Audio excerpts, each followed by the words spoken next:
And for right now, I think that's all that I need. 18-pound valve spring, a pipe, carburetor already off, torque converter. So yeah, I think that's it. And if you're not familiar with this motor, it's leaking oil from somewhere. It's spitting oil out, so the piston rings are probably bad. Start tearing down the Predator. Seems like I'm gonna have to get a crank bolt and the mounting bolts to be able to mount the torque converter. I wasn't going to remove the governor. I was just going to zip tie it wide open, but why not? So of course all the people are gonna be like, oh, you're gonna blow your motor, you're gonna blow your motor because you got the governor removed and you don't have a upgraded rod. If you hold it wide open, yeah.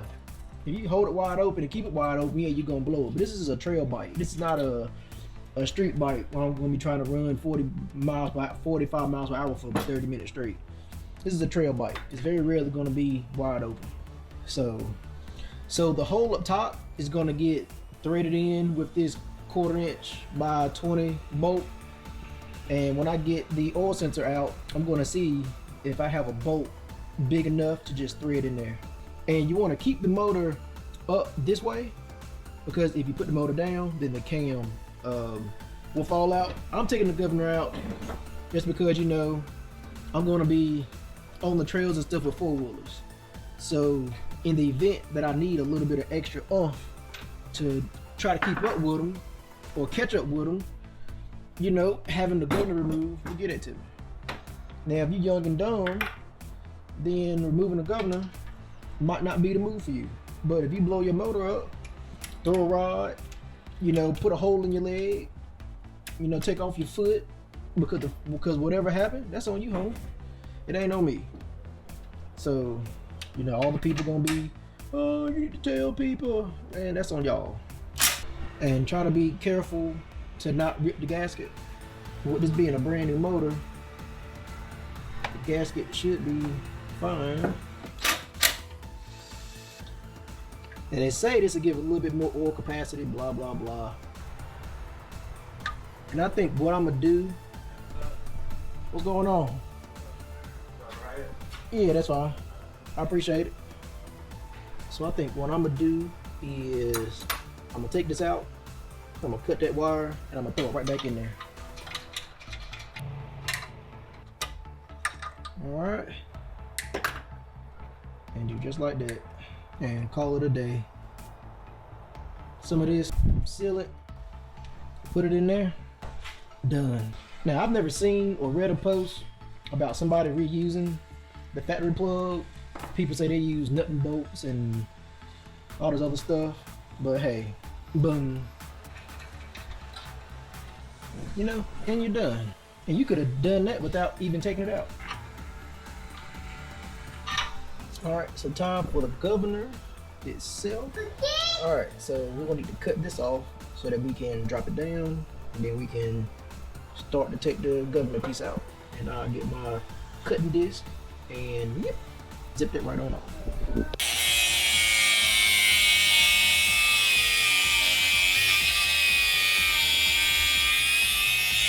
What can you say? You're welcome. All right.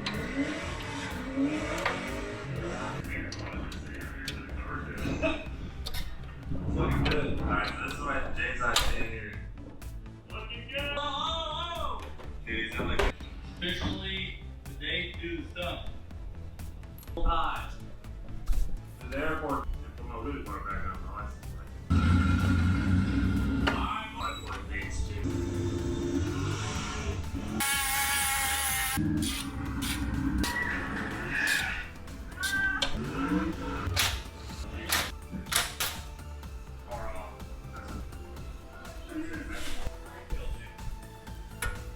I do not want to run spacers on that bike. So instead of running the 1-inch spacers, I'm going to trim the bottom of the plate 1 inch, and we're going to see how this works. Make sure you got all your PPE and all that good stuff. You know, be careful.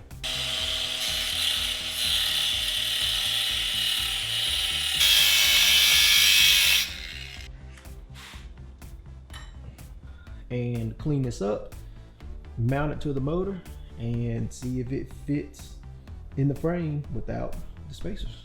Let me trim this real quick so I can put the torque converter on.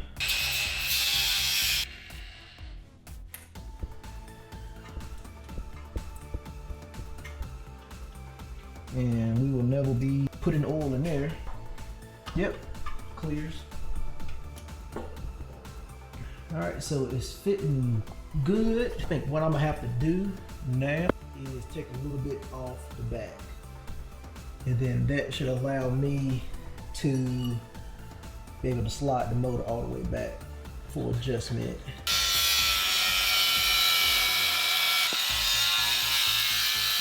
So let's see how it fits now. So I guess that's as far back as what it's gonna go, because the valve cover is gonna hit the frame. That valve cover is shaped different than that one.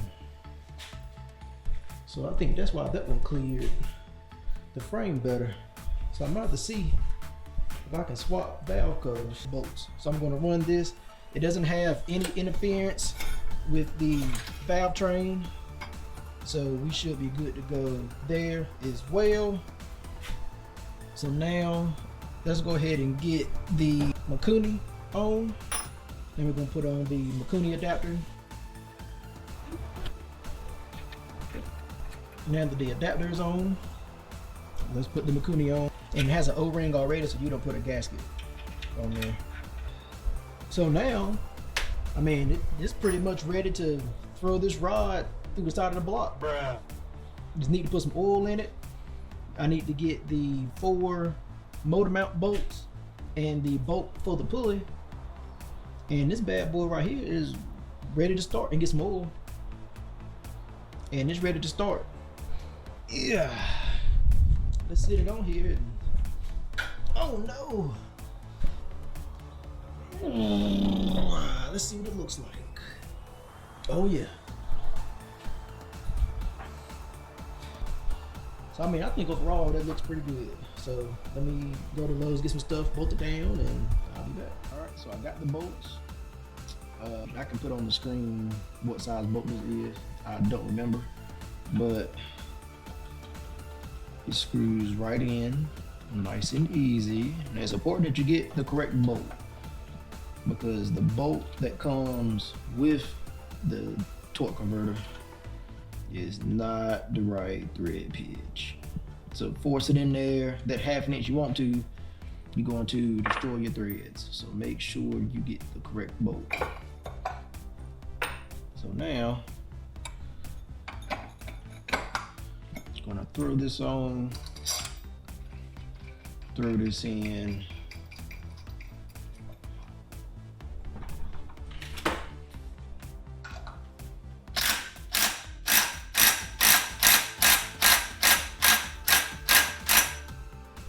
Make sure all the nuts are tight.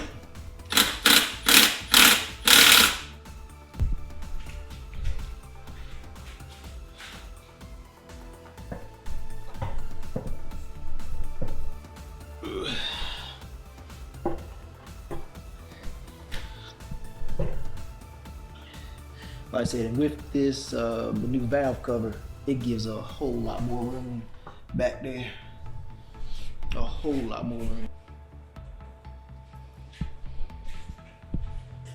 All right. So the motor is mounted. The 3 out of 4 motor bolts are tight.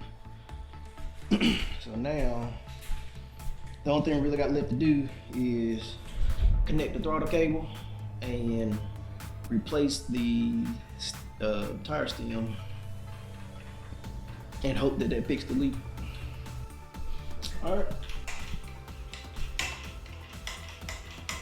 So the throttle cable is installed. Everything is installed. Nothing is touching. So I need to find another bolt, and let's get this front wheel off. And oh, while I'm here, let me go ahead and straighten out the carburetor. Oh, there we go.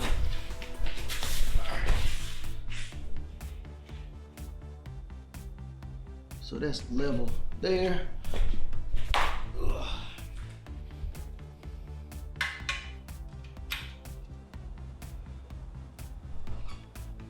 The carburetor is level. I will take these overflow lines and I'll probably zip time to something probably about right there. Actually, that'll be a good spot. So now it's just waiting on the new brake cable to come because I lost the piece that goes in between there for the drum and get the front tire. And I gotta put oil in it. All right, so this is the first start. I got the new brake cable hooked up. I got the kill switch hooked up with the factory kill switch. We got gas in it, half a quart of synthetic 10W30 something or another that was $10 for a quart. So let's see if this joker will run. It's my first time starting this particular motor, so let's give it some fuel and let's see if it starts. Which I don't know if it is or it isn't.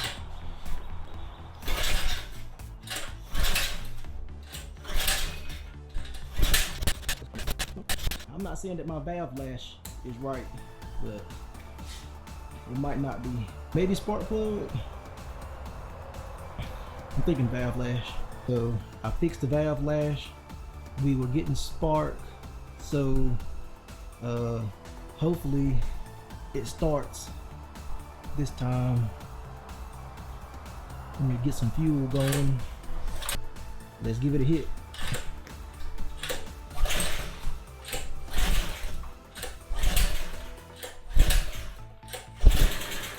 Oh, there we go.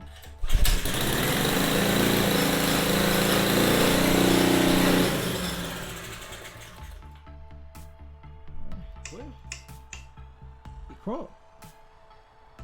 So, you know, let's do it again.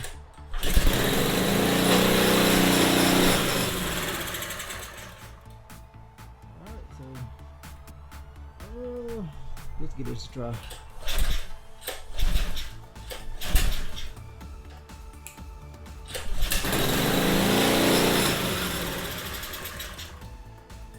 Alright, so we got something going on, but it runs. So I disconnected the throttle cable. I guess I have to buy another throttle cable. It's the same one I used last time. I don't know what's going on, but you know, start it up and see if it runs.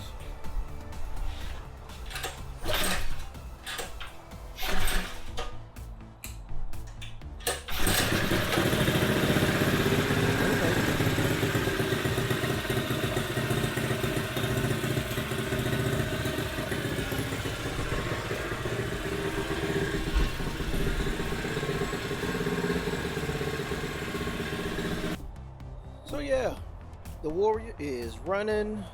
It is looking good. It is running good. I need to figure out my jetting. I couldn't find a jet to fit the Chikuni that I have, so I drilled it out to a 130 and it's still not quite running right, so I need to fidget with that a little bit more. But it is running good, starting good, it's rideable. What I end up doing is it was like a little adjustment nut right here. I cut that adjustment nut out. That was before I knew that I could have just dropped the needle down in the carburetor to adjust that fast idle to let less gas in at idle. I finally got my side cover on, and I did install a RunLeader Tach, which I will put in the description, and also a Viva cell phone holder, which they no longer make or no longer sell. I can't find them anymore. I wanted to find 2 more and can't find them. But other than that, the bike runs, rides, everything works as it should. I do need to get another chain, probably like one of those what's RVL gold on gold chains. I need to probably get one of those because that chain is the one that came with the bike. But other than a chain and figuring out the jetting, it's good to go. So I give you a quick start.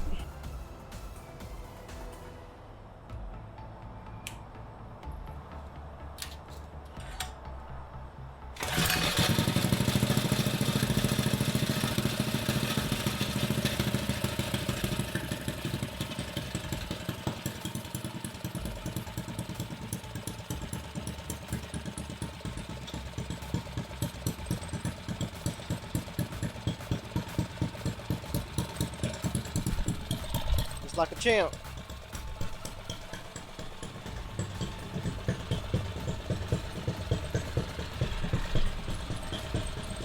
About 1,000 RPM.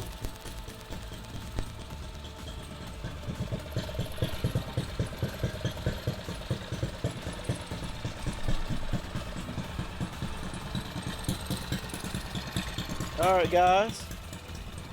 But until next time, peace.